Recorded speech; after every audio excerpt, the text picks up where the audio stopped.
Rifkatu Dixon sells vegetables by the roadside at the Satellite Market in Jos in north-central Nigeria.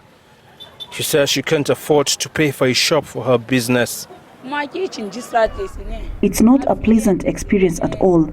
You need to look at us when it's windy and when it rains. And more importantly, our goods get stolen because we don't have shops to keep them. Others like Mary Babe, who operate their businesses within a more secure environment, also struggle to make ends meet, suffer infrastructure needs. For a business like mine, my number one challenge is the timing.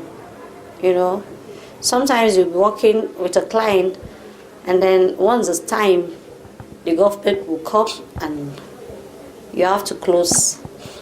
That is my number one. And then secondly, the rent, you pay rent and you pay for tax, and again your light, you pay for lights, electricity. The United Nations says Nigeria, like many African nations, faces a shortage of physical infrastructure.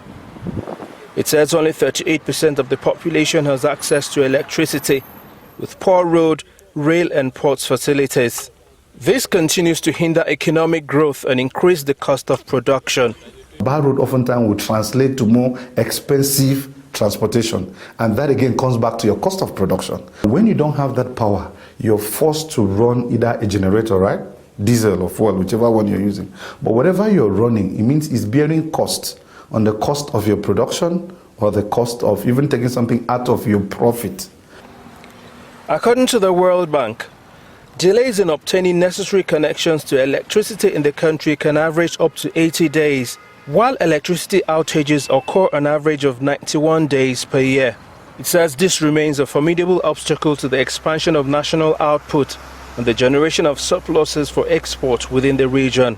Economic analysts suggest the Nigerian government should work especially with the West African bloc to facilitate the building of infrastructure to promote trade in the region, but also on the continent.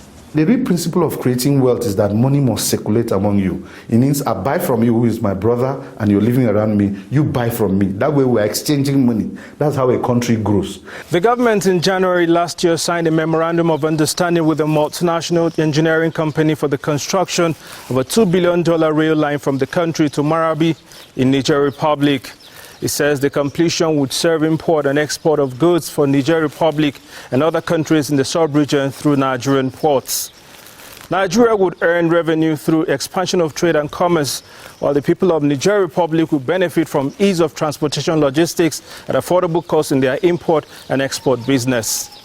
Traders like Rifkatu and Mary hope these will yield results so that more infrastructure like electricity will be worked on, and infrastructure like the terminus market where they once operated their businesses from will be rebuilt. Tassim Akende, SABC News, Jos.